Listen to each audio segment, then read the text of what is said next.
Bismillahirrahmanirrahim. Alhamdulillahirabbil alamin. Alhamdulillahirabbil alamin. Asbahna ala fitratil Islam wa kalimatil ikhlas wa ala dini nabiyyina Muhammadin sallallahu alaihi wasallam wa ala millati abina Ibrahim wa hanifa wa ma kana minal musyrikin. Asyhadu an la ilaha illallah wahdahu la syarika lah wa asyhadu anna Muhammadan abduhu wa rasuluh. Allahumma sholli ala Sayyidina Muhammad wa ala ali Sayyidina Muhammad. Amma ba'd. Alhamdulillahirabbil alamin. Bapak Ibu, kawan-kawan yang dirahmati Allah Subhanahu wa taala, peserta challenge bisa umroh ya. Alhamdulillah di hari ini di bulan Ramadan kita kembali dipertemukan oleh Allah Subhanahu wa taala pada materi yang kedua. Insya Allah sebagai lanjutan daripada materi yang sebelumnya. Ya. Sedikit mereview materi yang sebelumnya, yaitu kita berbicara atau kita sampaikan terkait dengan 4 bekal menuju Baitullah. Ya. Apa saja itu? Yang pertama yaitu adalah bekal yakin. Yang kedua adalah bekal takwa. Yang ketiga yaitu adalah bekal ilmu. Dan yang keempat adalah bekal perjalanan. Bekal yakin, insya Allah kita semua sudah yakin bahwasanya kita diundang oleh Allah Subhanahu wa taala untuk datang ke Baitullah, baik itu umrah ataupun haji. Dan kita juga yakin bahwasanya dengan adanya panggilan Allah tersebut akan diberikan fasilitas, sarana dan prasarana oleh Allah Subhanahu wa taala untuk kita bisa berangkat menuju Baitullah. Kemudian bekal yang kedua yaitu adalah bekal takwa. Yang dimana kita harus dalam aktivitas kita sehari-hari semuanya dilihat dari kacamata takwa. Semuanya dilihat dari sudut pandang takwa kita kepada Allah Subhanahu wa taala. Maka segala sesuatu yang terjadi dengan diri kita, baik sebelum kita berangkat ke Baitullah, setelah kita berangkat ke Baitullah, maka semuanya harus dilandasi atas dasar husnudzon kita kepada Allah Subhanahu wa taala. Ramadan ini mengajarkan kepada kita tentang keutamaan dari siam Ramadan. Salah satunya adalah agar kita menjadi orang-orang yang bertakwa. Nah, sehingga insya Allah ini di bulan Ramadan ini merupakan bekal, ya, merupakan bekal kita insya Allah untuk menuju ke Baitullah. Maka manfaatkan sisi Ramadan, manfaatkan aktivitas kita di bulan Ramadan ini dengan sebaik-baiknya. Lalu bekal yang ketiga adalah bekal ilmu, yang dimana kita harus belajar terlebih dahulu terkait dengan ibadah-ibadah di Baitullah, baik itu haji ataupun umroh, terkait dengan sunnah-sunnahnya, terkait dengan fikihnya, dan lain sebagainya. Nah, hari ini insya Allah kita akan belajar terkait dengan keilmuan. Salah satu keilmuan yang memang Bapak Ibu kawan-kawan harus miliki ya, sebagai bekal keilmuan kita. Dan insya Allah di program Challenge Manut Quran kita juga akan persiapkan bagaimana agar kita itu punya bekal persiapan. Ya. Karena kita insya Allah akan naik pesawat, maka dari mana kita menjemput rezekinya Allah untuk kita bisa bayar pesawat. Karena kita harus pakai visa, maka bagaimana agar kita punya rezeki dari Allah Subhanahu wa taala untuk membeli visa dan seterusnya ya.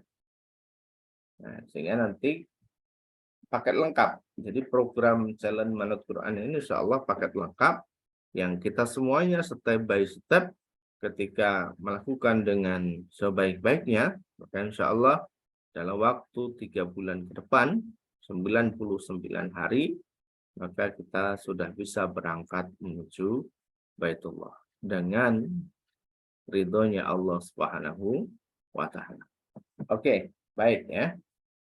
Kita akan sampaikan materi pada pagi hari ini. Persiapkan alat tulisnya Bapak Ibu.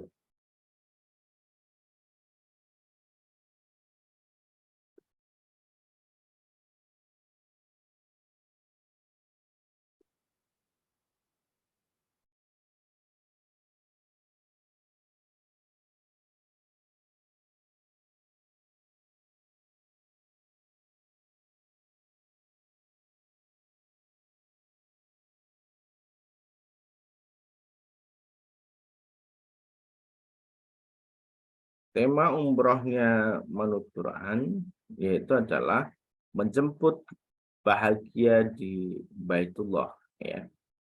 Sehingga kami sangat menginginkan betul bahwasanya orang-orang yang berangkat ke Baitullah ini dalam rangka menjemput kebahagiaan.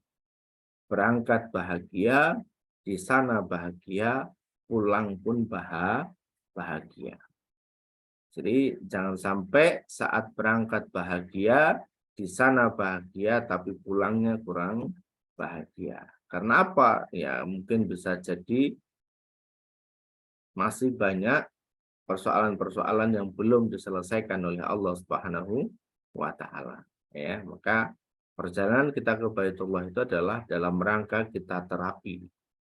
Dalam rangka kita terapi. Insya Allah ya. Nanti kita akan ajarkan step by step-nya.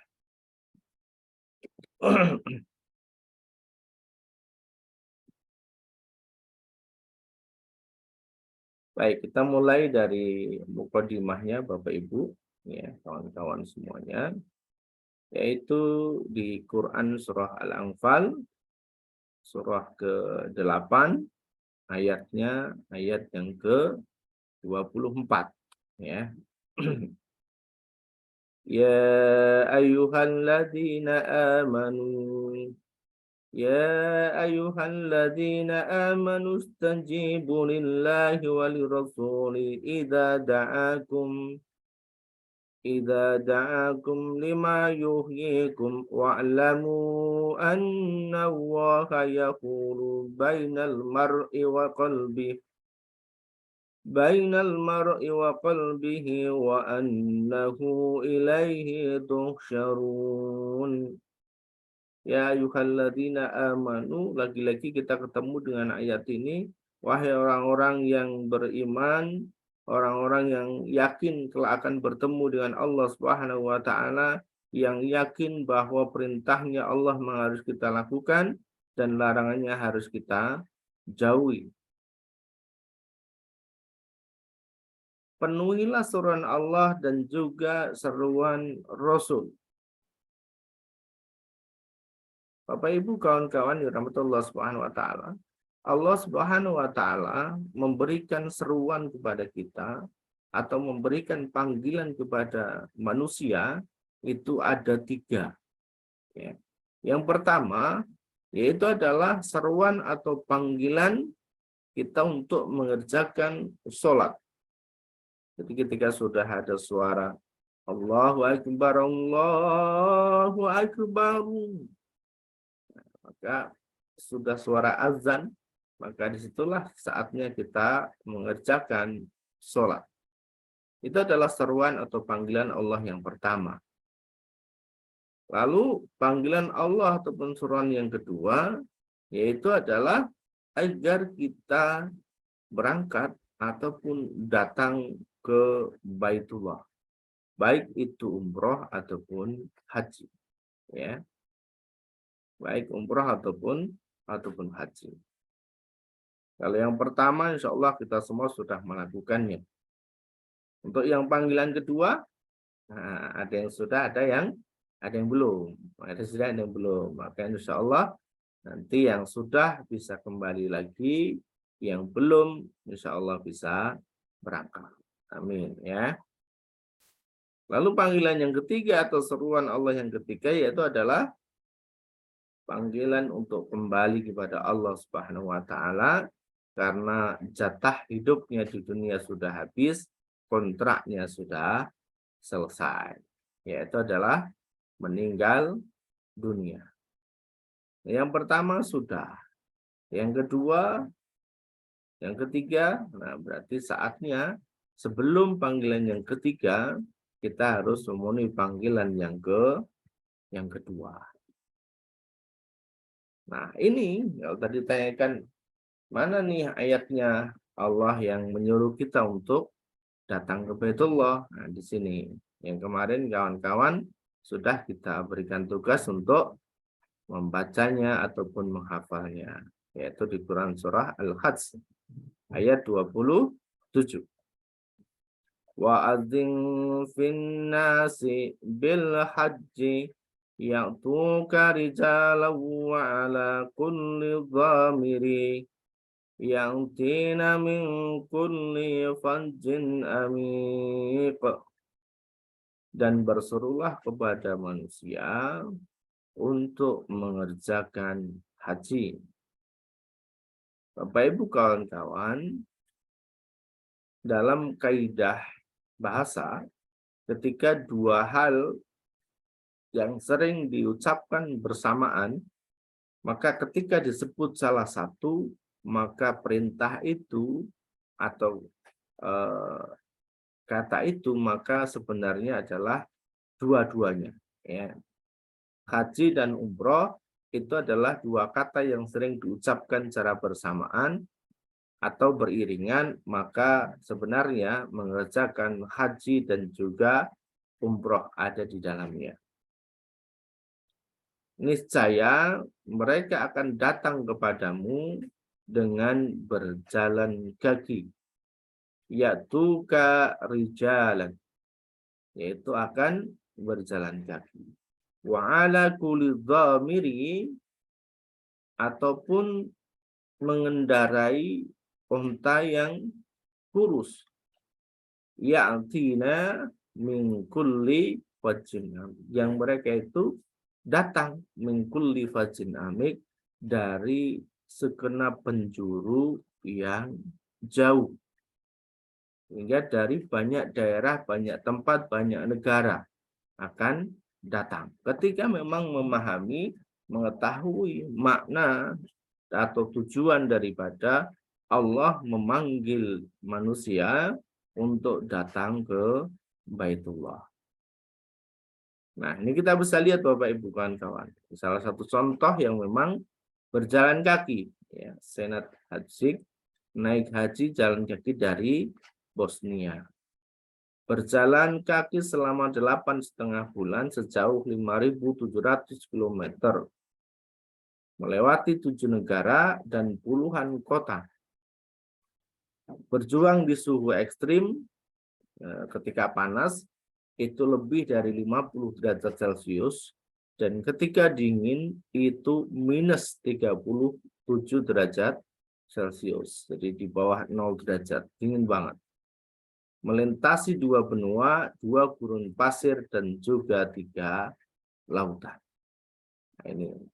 Nah, kemarin juga kita share di grup, yaitu terkait dengan orang Pekalongan yang jalan kaki juga, ya, dari Indonesia untuk menuju Arab, menuju Masjidil Haram untuk mengerjakan haji. Jadi ketika sudah punya keinginan kuat, maka apapun rintangannya itu akan dihadapi. Ketika kita sudah yakin kepada Allah Subhanahu wa taala bahwasanya ini adalah panggilan Allah, bahwasanya nanti Allah akan persiapkan sarananya, wasilahnya, maka tentu kita akan menyambutnya dengan riang gembira. Kalaupun harus naik pesawat, ya tidak apa-apa, insya Allah, ya, kita akan sampai.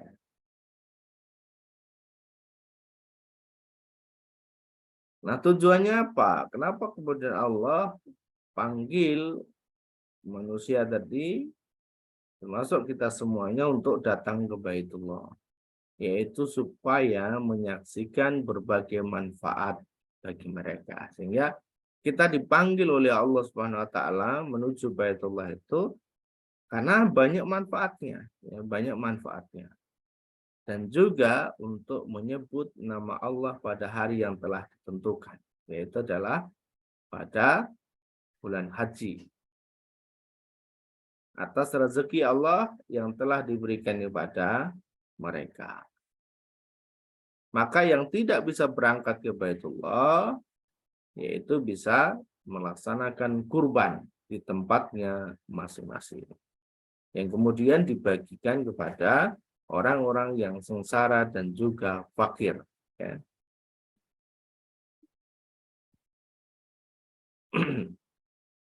Nah, Bapak Ibu, kawan-kawan yang rahmatullah subhanahu wa ta'ala, tidak perlu kemudian kita berdebat dengan banyak dalil, apakah harus umroh dulu ataukah harus haji dulu. Beberapa orang yang meyakini bahwa kalau belum haji maka tidak boleh umroh. Sehingga menunggu puluhan tahun untuk bisa berangkat haji dulu, baru nanti mengerjakan umroh. Namun ada juga yang kemudian menyampaikan bahwasanya umroh dulu tidak apa-apa. Karena haji masih antriannya cukup lama. Nah Bapak Ibu kawan-kawan, saya pengen kemudian kita memahami satu hal begini. Kita berangkat umroh itu bukan karena masih terlalu jauh hajinya, bukan ya.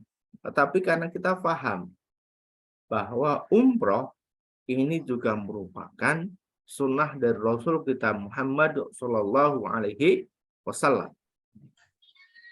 Nah kita coba lihat ya pendapat dari Imam Syafi'i rahimahullah menegaskan bahwa wajibnya umroh. Jadi umroh itu menurut Imam Syafi'i itu hukumnya adalah wajib. Ya. Nah, apa dasarnya Imam Syafi'i mengatakan demikian?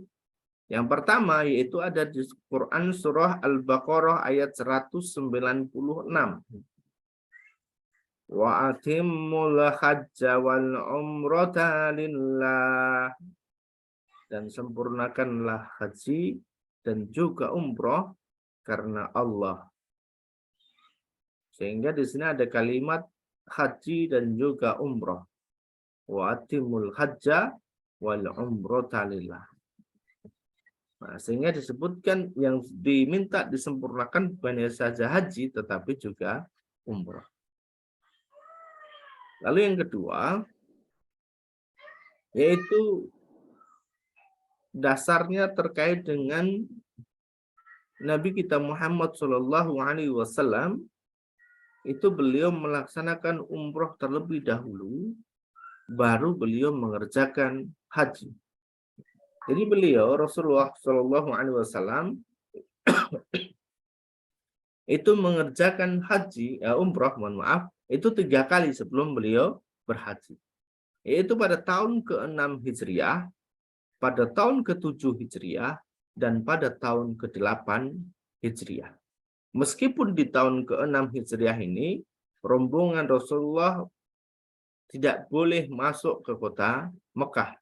Jadi ketika di Hudaybiyah, karena ambil mikotnya di Hudaybiyah, beliau tidak boleh masuk.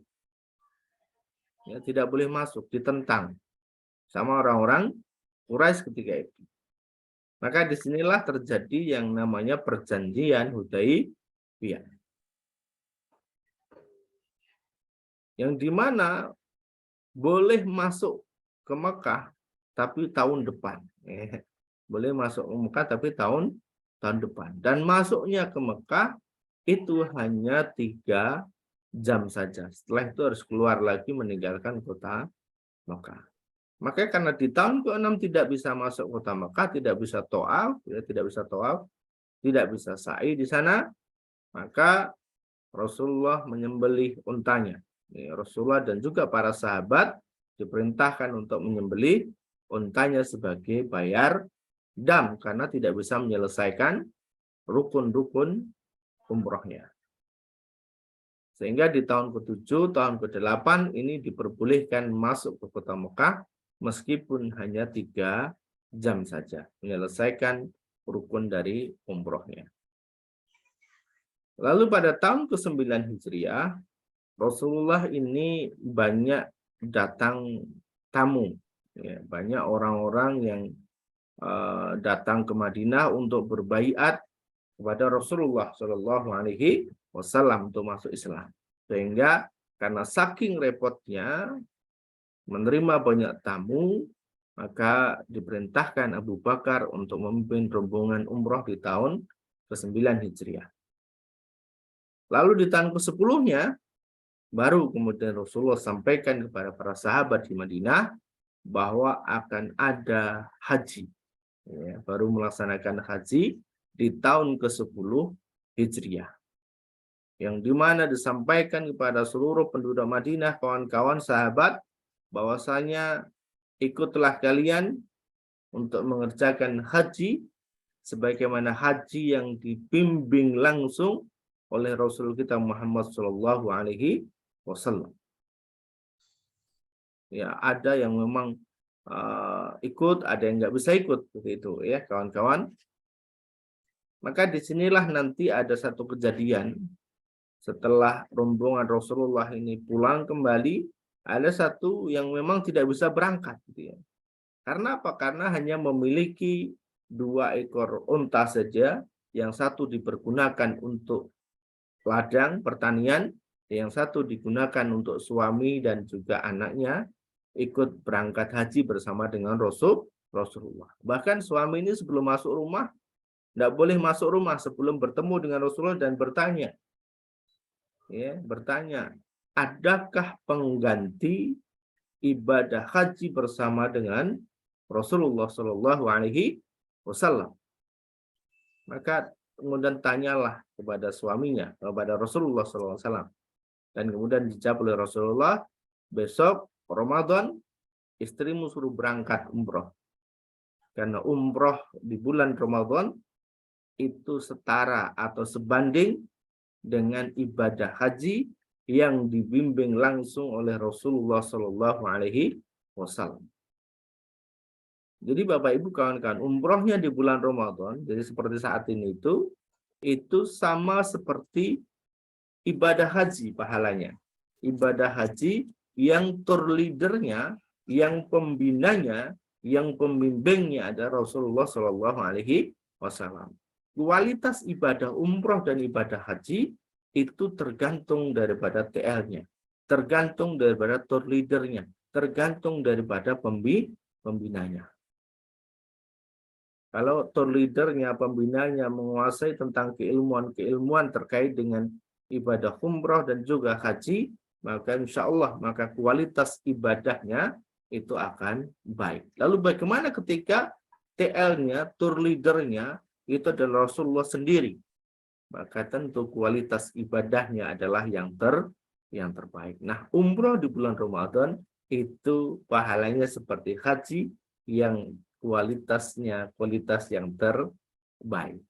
Maka niatkan Bapak Ibu, Pak, insya Allah ya, ketika di tahun ini, di Ramadan ini kita belum bisa berangkat ke Baitullah, Pak, insya Allah tahun depan, Ramadan tahun depan, kita bisa berangkat ke Baitullah untuk ibadah umroh di bulan Ramadan. Insya Allah ya, akan banyak kenikmatan-kenikmatan ketika kita bisa sahur di Baitullah, ketika kita bisa berbuka di Baitullah, ketika kita bisa ikut tarawih di Masjidil Haram. Ya, insya Allah. Nah, kita lanjutkan lagi Bapak Ibu kawan-kawan, masih terkait dengan pendapat Imam Syafi'i yang menegaskan bahwa wajibnya umroh dengan dalil. Nah, yang ketiga adalah dari sahabat Ibnu Umar radhiyallahu anhu berkata, Nabi Shallallahu Alaihi Wasallam telah menunaikan ibadah umroh sebelum menunaikan ibadah haji. Jadi ketika sedang perjalanan ibadah haji tersebut itu, Rasulullah mengerjakan umroh terlebih dahulu, baru ketika sudah masuk di 9 Dzulhijjah, Rasulullah mengerjakan ibadah hajinya. Rukun-rukun hajinya mulai dilaksanakan ya, mulai dari di Arafah dan seterusnya itu. Nah, di Indonesia sendiri ini sudah dijalankan Bapak Ibu kawan-kawan ya. atau disebutnya kalau haji Indonesia itu adalah haji tamatu. Ya, haji tamatu itu berangkatnya awal sehingga nanti agak jauh dengan bulan tanggal 10 Dzulhijjahnya, sehingga jamaah Indonesia bisa umroh dulu, baru nanti mendekati tanggal 10 Dzulhijjahnya, tanggal 9 Dzulhijjahnya, jamaah ini mulai melakukan rukun-rukun hajinya. Insya Allah demikian. Ya. Jadi sama seperti yang dicontohkan oleh Rasul kita Muhammad Shallallahu Alaihi Wasallam.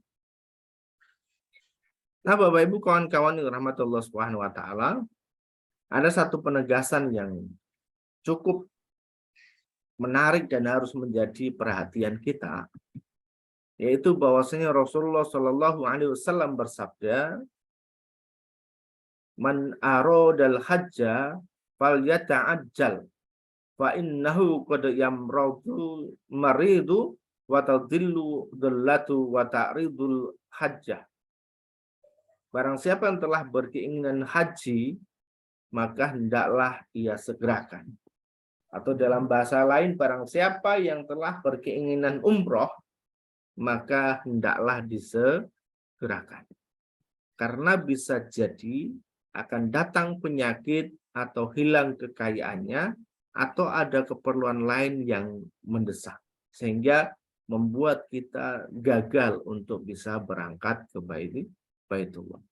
Jadi sakit nih misalnya, atau hilang kekayaan yang tadinya dipergunakan untuk biaya berangkat ternyata hilang, atau ada keperluan lain sehingga uangnya ini, hartanya ini digunakan untuk keperluan lain yang mendesak terlebih dahulu, maka harus disegerakan. Kalau sudah ada keinginan, ya sudah, Bismillah, ya. Bismillah. Nanti caranya seperti apa kita akan ajarkan. Bagaimana agar kita bisa menyegerakan. Ya. Ini penegasan dulu. Kemudian penegasan yang kedua, yaitu terkait dengan firman Allah Subhanahu Wa Taala dalam hadis qudsi, disebutkan bahwasanya sesungguhnya seorang hamba telah aku sehatkan badannya, sehingga kita disehatkan badannya oleh Allah Subhanahu Wa Taala. Aku luaskan rezekinya, jadi diluaskan rezekinya oleh Allah Subhanahu Wa Taala. Sehari semalam kita bisa makan sampai dengan 3 kali, bahkan ada lebihnya. Kita satu keluarga 4 orang, piringnya ada 10, itu berarti dilebihkan oleh Allah.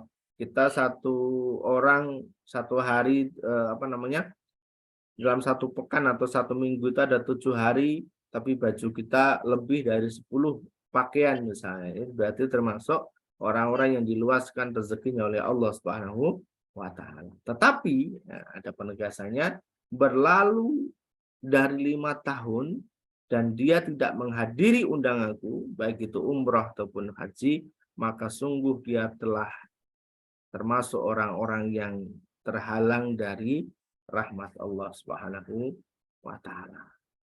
Sehingga penegasannya kawan-kawan, sebenarnya setiap 5 tahun sekali kita absen. Setiap 5 tahun sekali kita absen untuk datang ke Baitullah, baik untuk umrah ataupun haji. Tapi insya Allah kalau kita sudah ngerti ilmunya, insya Allah kita bisa berangkat setiap tahun, tidak harus nunggu 5 tahun sekali, ya. Insya Allah Bapak Ibu kawan-kawan, ya. Nah, sekarang kami ingin sampaikan hal-hal apa yang menggugah dan juga potensi apa yang bisa kita dapatkan dari ibadah ini, dari umroh ataupun dari haji ini, Bapak Ibu, ya.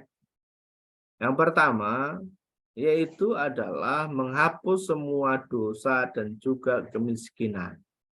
Jadi kita datang berangkat ke Baitullah itu, maka insya Allah dosa-dosa kita akan dihapuskan oleh Allah Subhanahu Wa Taala.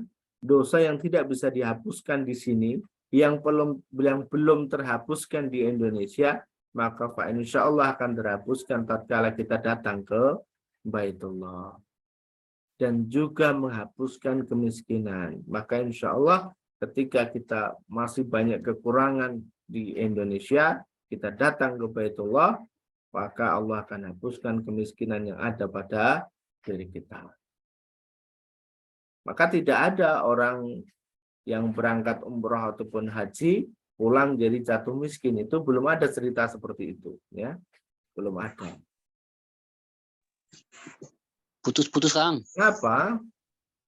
Karena yang kedua, semua biaya diganti oleh Allah Subhanahu wa taala, bahkan gantinya itu sampai dengan 700 kali lipat.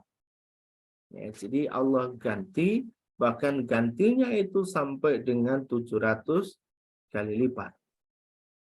Maka ketika kita berangkat dengan biaya 20 juta, 30 juta, 40 juta, 50 juta, Pak insya Allah akan ganti berkali-kali lipat. Bisa memang gantinya bentuk harta atau uang juga, dan bisa juga gantinya adalah dengan bentuk kesehatan, dengan bentuk doa-doa kita dijabah oleh Allah Subhanahu wa taala, dengan bentuk kita diberikan banyak kebaikan-kebaikan ketika kita kembali dari Baitullah. Termasuk Bapak Ibu kawan-kawan, setiap tahun kita bisa diberangkatkan oleh Allah Subhanahu wa taala, itu adalah juga merupakan ganti dari Allah Subhanahu wa taala. Sebagai gambaran begini Bapak Ibu kawan-kawan, kita barangkali pernah ya diundang oleh tokoh masyarakat ataupun orang yang punya kedudukan, ya, wali kota misalnya atau bupati, gubernur. Ketika kita diundang, kita datang ke sana memenuhi undangan tersebut ke kantornya, kita berangkat memang dengan biaya sendiri, dengan pakaian yang terbaik yang kita bisa pakai, gitu ya. Tapi pulang, maka insya Allah biaya yang sudah kita keluarkan untuk memenuhi undangan tersebut, maka akan diganti. Atau misalnya orang ada undangan ke balai desa, rapat, pelatihan, gitu kan. Berangkat sendiri, biaya sendiri, tapi nanti pulang, dia nanti ada gantinya. Maka saya pernah juga ikut pelatihan dari Dinas Koperasi dan Perdagangan, gitu ya, selama 6 hari di hotel tempatnya, fasilitas makan disediakan, snack dan sebagainya, full fasilitas dia. Dan bahkan pulang itu kita masih diberikan biaya. Jadi diganti betul. Kalau dengan manusia saja kita diganti, bagaimana dengan Allah Subhanahu wa taala? Maka yakin gitu bahwa biaya yang kita keluarkan akan diganti oleh Allah Subhanahu wa taala. Nah, yang ketiga Bapak Ibu, kita punya kebaikan. Ya, kita punya kebaikan. Yang dimana kebaikan itu dimulai dari kita melangkah pertama kali dari rumah kita, ya, dihitung setiap langkahnya. Dari rumah kita menuju ke Baitullah dalam perjalanannya, sampai nanti kembali lagi ke rumah tersebut, kita dihitung setiap langkahnya. Kira-kira ada berapa juta langkah itu. Dan itu setiap langkahnya dihitung kebaikan oleh Allah Subhanahu wa taala. Setiap langkahnya Allah hapuskan satu dosa, dan setiap langkahnya Allah angkat satu derajat. Saya ulang lagi, setiap langkahnya Allah hapuskan satu dosa, setiap langkahnya Allah catat sebagai satu kebaikan, setiap langkahnya Allah angkat satu derajat. Maka ribuan dosa kita insya Allah akan berguguran. Ribuan dosa kita, jutaan bahkan, akan berguguran di sini dari perjalanannya saja.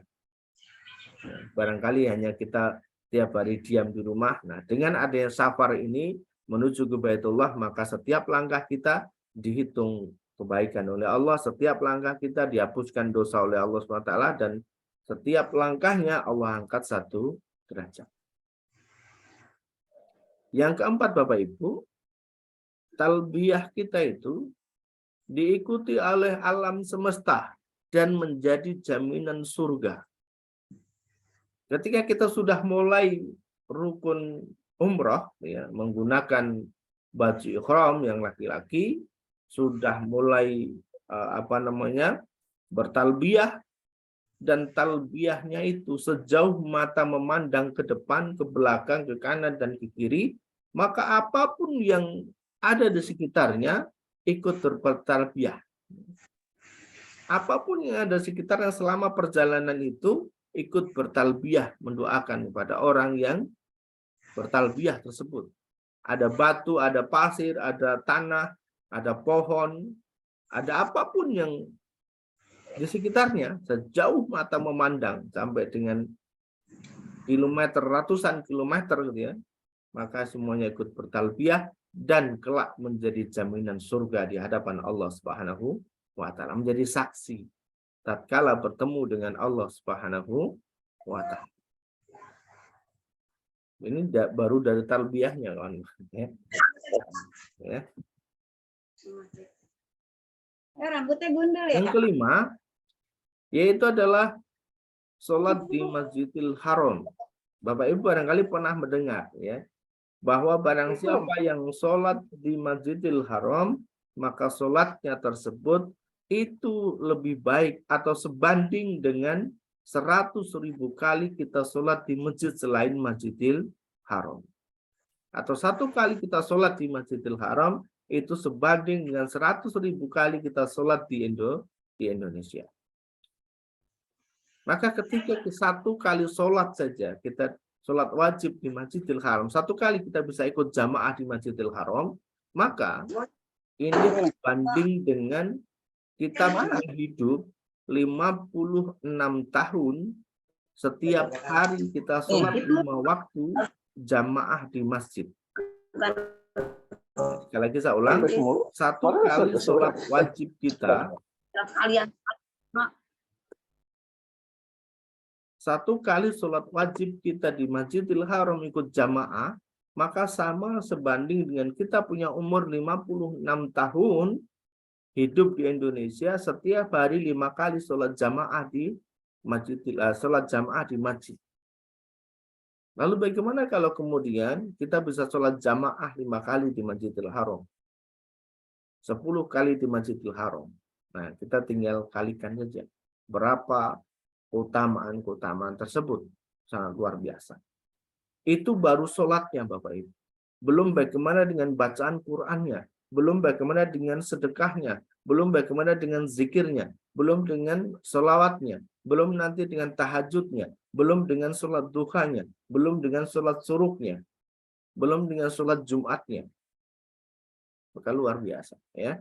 Jadi ketika di Masjidil Haram itu bandingannya ada 100.000 kali, ketika di Madinah adalah 1.000 kali, dan ketika di Masjid Al-Aqsa 500 kali.